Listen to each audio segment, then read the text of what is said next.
మూడో ఆర్థిక వ్యవస్థగా ఎదుగుతున్న భారత్ ముందు అనేక సవాళ్లు ఉన్నాయి. వాటిని అధిగమించి వేగంగా అభివృద్ధి చెందేందుకు శరవేగంగా అడుగేయాల్సిన అవసరం ఉంది. ఆర్థిక వ్యవస్థ బలోపేతం కావడంలో వాణిజ్య రంగానిది కీలక పాత్ర. అందుకే స్వదేశీ వస్తువులను ప్రోత్సహించాలని ప్రధాని మోదీ పదే పదే చెబుతున్నారు. అయితే స్వదేశీ వస్తువులతో పాటు విదేశాల్లో వాణిజ్య వ్యాపారాలను మెరుగుపరుచుకుంటేనే భారత్ అనుకున్న లక్ష్యాన్ని చేరుకుంటుందనేది ఆర్థిక నిపుణుల అభిప్రాయం. ఇందుకు ప్రపంచ దేశాలతో సత్సంబంధాలు చాలా కీలకం. అప్పుడే ఏ దేశంలోనైనా ఆర్థిక వృద్ధి జరిగి అభివృద్ధి దిశగా అడుగులు పడతాయి. అందుకే ప్రపంచ దేశాలతో సంబంధాలను బలోపేతం చేసుకోవడానికి ప్రధాని మోదీ విదేశీ పర్యటనలు చేస్తున్నారు. అందులో భాగంగానే భారత్కు మిత్రదేశమైన జపాన్కు ఈ నెల 29న వెళ్లనున్నారు. మరి మోదీ జపాన్ పర్యటనకు వెళ్లడానికి గల కారణాలేంటి? భారత్ జపాన్ల మధ్య దౌత్య సంబంధాలతో పాటు వాణిజ్య వ్యాపారాలు ఎలా ఉన్నాయి?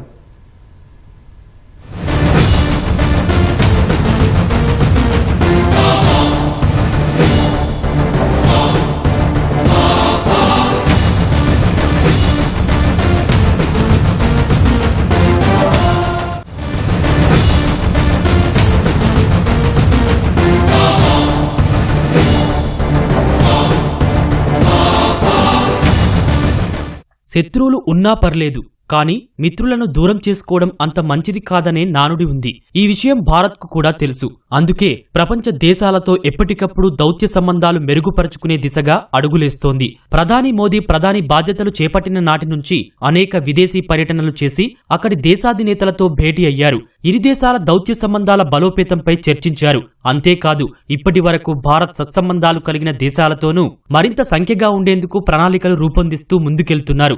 అందులో భాగంగానే ఇండియాకి ఎంతో కాలంగా మంచి మిత్రదేశంగా ఉంటున్న జపాన్కు వెళ్లనున్నారు మోదీ. ఈ నెల చివర్లో అంటే 29, 30 తేదీల్లో జపాన్లో పర్యటించనున్నారు.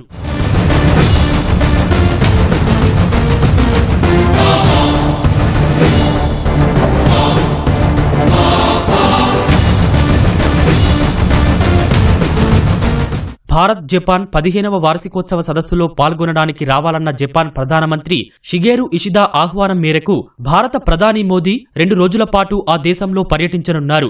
29న జపాన్ చేరుకోనున్న వెంటనే సెమీకండక్టర్ పరంగా ప్రసిద్ధి చెందిన సెందై నగరానికి బుల్లెట్ ట్రైన్లో ప్రయాణించనున్నారని అధికారిక వర్గాల సమాచారం. అందులో భాగంగా ఒక సంయుక్త ప్రకటన విడుదల చేసే అవకాశమున్నట్లు తెలుస్తోంది. 2014లో భారత ప్రధానిగా బాధ్యతలు చేపట్టిన నాటి నుంచి ఇప్పటి వరకు మోదీ 7 సార్లు జపాన్లో పర్యటించారు. ప్రస్తుతం వెళ్లబోయేది 8వ పర్యటన. అంటే ఇది ఇరు దేశాల మధ్య బలమైన సంబంధాలకు నిదర్శనం. అయితే జపాన్ ప్రధానిగా షిగేరు ఇషిదా బాధ్యతలు చేపట్టిన తర్వాత మోదీ ఆ దేశానికి వెళ్లడం ఇదే తొలిసారి. అంతేకాదు, 2018 తర్వాత భారత్ జపాన్ వార్షిక సదస్సులో పాల్గొనడం ఇదే మొదటిది. అంటే సుమారు 7 ఏళ్ల తర్వాత మోదీ ఈ సదస్సుకు వెళ్లడం ప్రాధాన్యతను సంతరించుకుంది. జపాన్ పర్యటనలో భాగంగా వార్షిక సదస్సులో పాల్గొనడంతో పాటు అనేక కార్యక్రమాల్లో ప్రధాని మోదీ పాల్గొననున్నారని భారత విదేశాంగ శాఖ పేర్కొంది. ప్రధానమంత్రి మోడీ గారు జపాన్ వెళ్ళడానికి ముఖ్యమైన కారణం 15వ జపాన్ మరియు భారతదేశానికి సంబంధించిన వార్షిక సమావేశంలో పాల్గొంటున్నారు. దాంతోపాటుగా ఎకనామిక్ సెక్యూరిటీ ఇనిషియేటివ్ అనే ప్రాజెక్టును లాంచ్ చేస్తున్నారు. అలాగే జపాన్ ప్రభుత్వంతో కలిసి ఆర్టిఫిషియల్ ఇంటెలిజెన్స్, క్రిటికల్ మినరల్స్ మరియు సెమీ కండక్టర్స్ అనే కొన్ని అంశాలపైన డిస్కస్ చేయబోతున్నారు. ఇక్కడ ఇరు దేశాల ప్రధానమంత్రులు కూడా సమావేశం అయినంత వెంటనే లేదా సమావేశం జరుగుతున్న తర్వాత కానీ సెండాయ్ అనే నగరానికి వెళ్తున్నారు. ఈ సెండాయ్ అనే నగరంలో సెమీ కండక్టర్స్ ఉత్పాదన కానీ సెమీ కండక్టర్స్ యొక్క డెవలప్మెంట్ కానీ చాలా ప్రఖ్యాతగాంచింది. కాబట్టి అక్కడికి వెళ్ళి ఖచ్చితంగా భారతదేశానికి సంబంధించిన సెమీ కండక్టర్స్ ఇన్వెస్ట్మెంట్ సంబంధించిన ఒక అనౌన్స్మెంట్ జరిగే అవకాశం మనకు కనిపిస్తుంది. భారత్ జపాన్ మధ్య జరగబోయే వార్షిక సదస్సులో భాగంగా అనేక అంశాలు చర్చించే అవకాశం ఉందని అంతర్జాతీయ విశ్లేషకులు అంచనా వేస్తున్నారు. ఇరు దేశాలు తమ భాగస్వామ్యాన్ని మెరుగుపరచడమే ముఖ్య ఎజెండాగా ఉండొచ్చని అభిప్రాయపడుతున్నారు. ఇప్పటికే ఇరు దేశాలు వాణిజ్య రంగంలో, వ్యాపారాల్లో సత్సంబంధాలు కలిగి ఉన్నాయి. ప్రస్తుత పర్యటనతో ఇంధన, డిజిటల్ భాగస్వామ్యాన్ని ప్రోత్సహించడంతో పాటు భారతదేశం అంతటా రోడ్డు, రైల్వే మార్గాలు, వంతెనలు కలిగి ఉన్న కొత్త మొబిలిటీని ప్రారంభించడంపై దృష్టి సారించనున్నట్లు అధికారిక వర్గాల సమాచారం. దాంతో పాటు భద్రత, ఆర్థిక వ్యవస్థ, సైన్స్ అండ్ టెక్నాలజీ, నూతన ఆవిష్కరణల అంశాలపై చర్చించనున్నట్లు తెలుస్తోంది. అలాగే కీలకమైన ఖనిజాలు, సెమీ కండక్టర్లు, ఏఐ వినియోగం, టెలికమ్యూనికేషన్, క్లీన్ ఎనర్జీతో పాటు ఆర్థిక అంశాలపై ఇరు దేశాల ప్రతినిధుల మధ్య చర్చకు రానున్నాయని విదేశాంగ వర్గాలు చెబుతున్నాయి.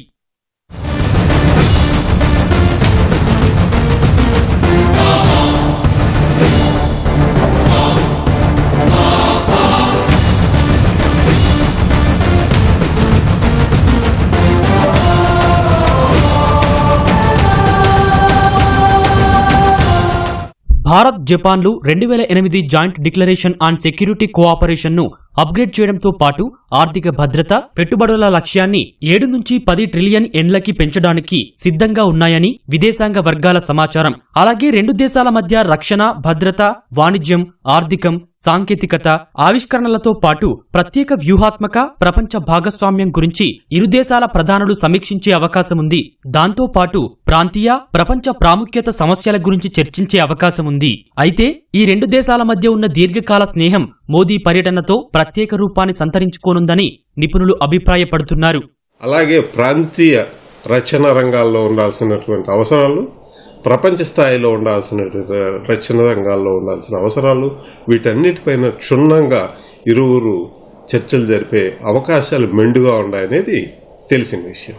మోడీ పర్యటన ఇప్పుడున్న ప్రపంచ రాజకీయ వ్యవస్థ, అస్తవ్యస్తమైన రాజకీయ వ్యవస్థ, అలాగే ఫైనాన్షియల్ సిచ్యువేషన్ సందర్భంలో ఈ పర్యటనలు రెండు ఎంతో కొంత అడ్మినిస్ట్రేటివ్ ఇష్యూ కానీ, గ్లోబల్ ఎకనామిక్ సిచ్యువేషన్ కానీ అన్నీ ఒక దారిలోకి వస్తాయనేది నేను బలంగా నమ్ముతున్నాను.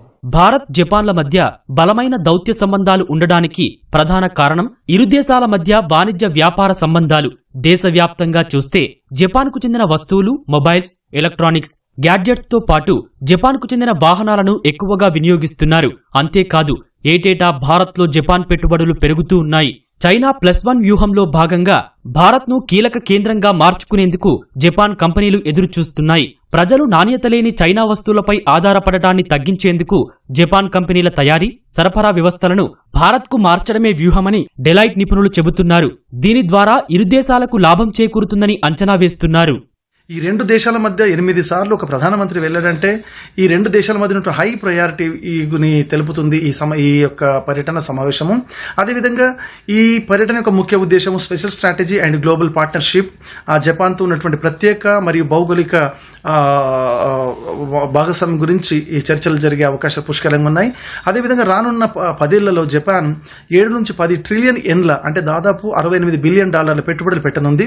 ఇది భారతదేశంలో మరిన్ని జపాన్ ప్రైవేట్ పెట్టుబడులకు ఆలంబనగా మారనుంది. భారత్పై అమెరికా 50% సుంకాలు విధించిన నేపథ్యంలో ప్రత్యామ్నాయంగా ఇతర ప్రపంచ దేశాలతో వాణిజ్య బంధం పెంచుకునేందుకు భారత్ తీవ్రంగా కృషి చేస్తోందని అంతర్జాతీయ విశ్లేషకులు అభిప్రాయపడుతున్నారు. ఆపరేషన్ సింధూర్ అనంతరం అమెరికా, భారత్ మధ్య దౌత్య సంబంధాలు బలహీనపడుతూ వస్తున్నాయి. రెండోసారి అమెరికా అధ్యక్షుడిగా బాధ్యతలు చేపట్టిన డొనాల్డ్ ట్రంప్ ప్రపంచ దేశాలపై సుంకాల మోత మోగిస్తున్నారు. స్వప్రయోజనాల కోసం మిత్ర దేశాలపై కూడా కఠినంగా వ్యవహరిస్తున్నారు. రష్యా నుంచి చమురు కొనుగోలు చేయొద్దని చెబుతూ ఇండియాపై పన్నులు విధించారు. అందులో భాగంగానే భారత్ అందరికంటే అధిక సుంకాల భారాన్ని మోయనుంది. అయితే ఓవైపు అమెరికాతో వాణిజ్య ఒప్పందాలకు చర్చలు జరుపుతూనే ప్రపంచ దేశాలతో ఈ అంశంపై చర్చిస్తోంది. ఇందులో భాగంగానే భారత ప్రధాని జపాన్ పర్యటనలో ఇషిదాతో చర్చలు జరిపే అవకాశముందని నిపుణులు చెబుతున్నారు.